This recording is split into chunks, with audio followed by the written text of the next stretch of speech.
Hello students, Mahakal math में जगह आपका स्वागत है। आज आप देख रहे हैं क्लास 10th मैथ्स 2024 का पेपर का क्वेश्चन है ये। तो हमारे पास ये पेपर का क्वेश्चन है। एक मीनार के ऊपर एक झंडा लगा है। मीनार के आधार से 10 मीटर की दूरी पर मीनार तथा झंडे की शिखर का उन्नयन कोण 45 डिग्री और 60 डिग्री है। झंडे की लंबाई ज्ञात करो। ठीक है, तो कुछ इस तरह से क्वेश्चन है। तो हम क्या करते हैं, चलिए एक मीनार बना लेते हैं। एक मीनार है, ठीक है। मीनार के ऊपर है जो एक झंडा लगा हुआ है, ठीक है, एक झंडा लगा हुआ है। फिर कह रहा है मीनार के आधार से 10 मीटर, मीनार का आधार ये है, इधर से 10 मीटर की दूरी पर मीनार के झंडे, मीनार व झंडे के शिखर का उन्नयन कोण, मीनार व झंडे के यानी दोनों की शिखर का उन्नयन कोण क्रमशः 45 और 60 डिग्री है। ठीक है, तो ये 45 है और ये अपना 60 डिग्री है। तो यदि हम इन्हें नाम दे देते हैं तो A, B, C और D, ठीक है, कुछ इस तरह से नाम दे दिया है हमने। अगर हम कहें कि हम ये इसकी ऊंचाई को, जो मीनार की ऊंचाई है, मीनार की ऊंचाई को हम H मान लेते हैं। क्या मान लेते हैं? H। और झंडे की ऊंचाई को हमने मान लिया X। ठीक है, तो ये टोटल कितनी हो जाएगी? ये टोटल हमारी हो जाएगी H प्लस X। ठीक है, टोटल कितनी हो जाएगी? H plus X। तो इसको हम किस तरह से करेंगे? सबसे पहले तो हम ले लेंगे यहाँ पे त्रिभुज DAB। कौन सा त्रिभुज लेंगे? 45 वाला DAB। देखो, मैं थोड़ा शॉर्टकट में कर रहा हूँ, आप लोगों को क्या है, भाषा भी लिखना है कि AB एक मीनार है, A से D तक की दूरी 10 मीटर है और A से B की ऊंचाई हमने माना H है और B से C की ऊंचाई, झंडे की ऊंचाई जो है वो क्या है? झंडे की ऊंचाई हमारी X है। राइट, ये आपको लिखना है। मैं यहाँ पे शॉर्ट में कर देता हूँ। ठीक है, 6 नंबर में ये क्वेश्चन आया था। देखो 6 नंबर का क्वेश्चन है, तो सारा लिखना पड़ेगा तभी 6 में से 6 मिलेंगे, वरना कम दे देते हैं। ठीक है, तो चलो इसको सॉल्व करते हैं। यहाँ पर हम लिख लेंगे हमारा 10 45 इजकल टू, अच्छा 10 का फॉर्मूला होगा लंब बटे आधार, यानी H अपॉन आधार क्या है? 10। यहाँ 1 लिखते हैं तो H अपॉन 10, 1 का मल्टीप्लाई हो जाएगा तो H इजकल टू वैल्यू हमारी क्या आ जाएगी? 10। राइट, 10 मीटर हमारे पास, ये यूनिट भी लिखना है तो 10 मीटर ये आ गई है।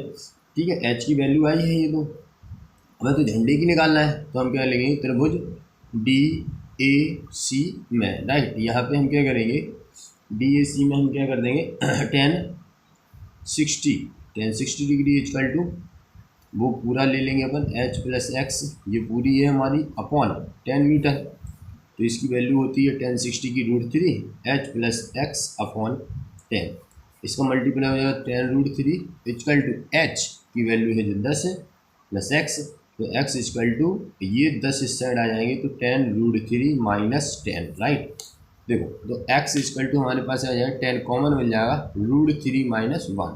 ये जो है हमारी, ये क्या है हमारा आंसर। यहाँ पे अपन √3 की वैल्यू भी रख सकते हैं 1.73, तो ये वैल्यू रख कर भी हम √3 की वैल्यू रख के भी आंसर निकाल सकते हैं अपना आंसर, लेकिन यहाँ पे भी ये सही माना जाएगा। ठीक है, अब हम करते हैं इसके अथवा में आया था एक क्वेश्चन, चलिएगा जो अथवा में आया था, इम्पोर्टेंट क्वेश्चन है, देखते हैं। देखो क्या कह रहा है क्वेश्चन, कह रहा है, क्वेश्चन लिख लेते हैं। क्वेश्चन क्या कह रहा है? 50 मीटर ऊंची मीनार, क्या है? 50 मीटर ऊंची मीनार की चोटी से एक खम्भे के शिखर के ऊपरी सिरे और आधार के अवनमन कोण क्रमशः 45 और 60 डिग्री है। खम्भे की ऊंचाई ज्ञात कीजिए। राइट, तो इसको हम किस तरह से करेंगे? देखो क्वेश्चन में क्या है? 50 मीटर ऊंची मीनार की चोटी है। कितनी ऊंची है? 50 मीटर ऊंची मीनार की चोटी है।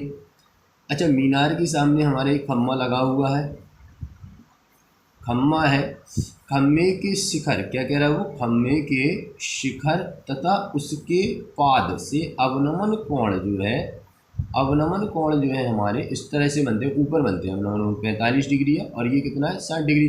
तो ये 45 है तो ये भी कितना हो जाएगा? 45 डिग्री, और ये कितना हो जाएगा? 60 डिग्री। तो इधर से देखते हैं, ठीक है। तो अगर हमने इसकी पूरी ऊंचाई टोटल कितनी है? 50 है।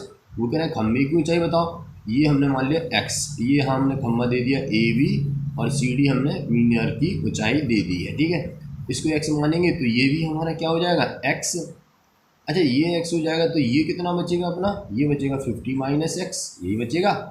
चलिए भाषा तो आपको लिखना ही है कि सी डी मीनार है, ए बी एक खम्मा है, डी से एक, अच्छा ये हमको मालूम है क्या, ये वाली दूरी नहीं मालूम, अच्छा तो हम इसको एच मान लेते, क्या मान लेते एच, क्योंकि ऊंचाई है तो एच ही मानेंगे। यहाँ पे हम क्या कर लेंगे एच, और इसको क्या मान लेंगे हम एक्स मान लेते, क्या मान लेते हैं एक्स, थोड़ा एच से हाइट और एक्स से डिस्टेंस हो जाता है, ठीक है। तो अपन इसको किस तरह से करेंगे, भाषा लिख लेना है आपको, सम लिख लेना है, हम सिर्फ सॉल्व करते हैं। तो ट्राइंगल, सबसे पहले हम ये वाला ट्राइंगल ले लेते हैं A D C, triangle A D C में, राइट।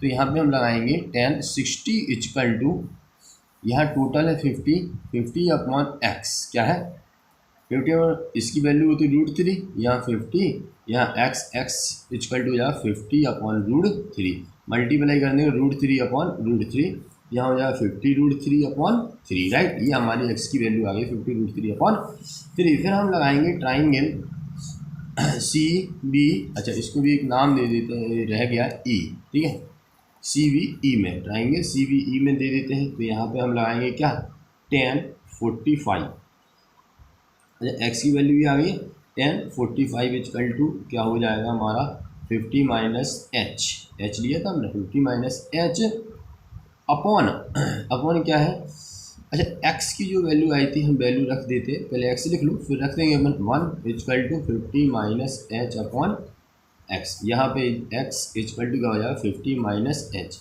अब ये जो वैल्यू आई थी हमारी एक्स की वो रख देते अपन इधर, तो यहाँ पे जो एक्स की वैल्यू आई 50 √3 upon 3 equal to 50 minus h, ये एच इस साइड जाएगा प्लस का हो जाएगा, तो एच इक्वल टू 50 माइनस के 50 √3 अपॉन 3, यहाँ अपन एलसीएम ले लेंगे, ठीक है, एलसीएम ले लेंगे 3, यहाँ 150 माइनस के 50 √3, तो h जो है हमारे पास क्या आ जाएगा 50, यदि हम कॉमन ले लेते तो यहाँ बचेगा 30, 15 30, अच्छा सॉरी यहाँ क्या बचेगा, अच्छा 50 अगर कॉमन ले लिया 3 माइनस √3 अपॉन 3, यही बचेगा।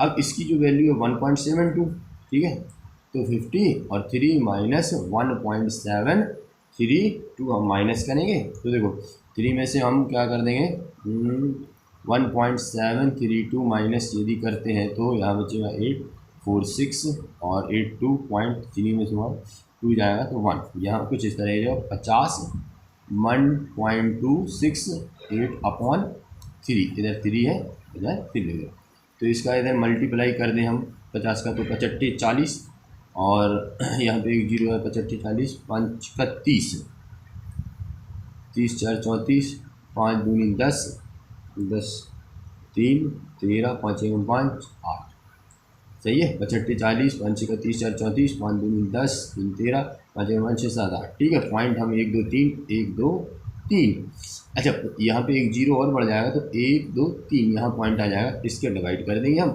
तो इसका डिवाइड करेंगे 3 दूनी 6, बचे क्या 3 दूनी 6 2 3 7 21, बचे क्या 2 3 8 24, यहाँ पे 0 0 लिख सकते हैं, भाग देना 2 आधा तो भाग चलेगा, यानी 2.78 मीटर क्या आ गई हमारे इसकी ऊंचाई आ गई, राइट। तो आई होप आपको ये क्वेश्चन समझ में आए होंगे। यहाँ देख लेना, यहाँ पे वैसे गड़बड़ी तो है नहीं, कैलकुलेशन में अगर गड़बड़ी हुई तो उसको सही कर लेना, ठीक है। बाकी का क्वेश्चन इसी तरीके से लगेगा। आई होप आपको अच्छे से समझ में आया होगा। Thank you.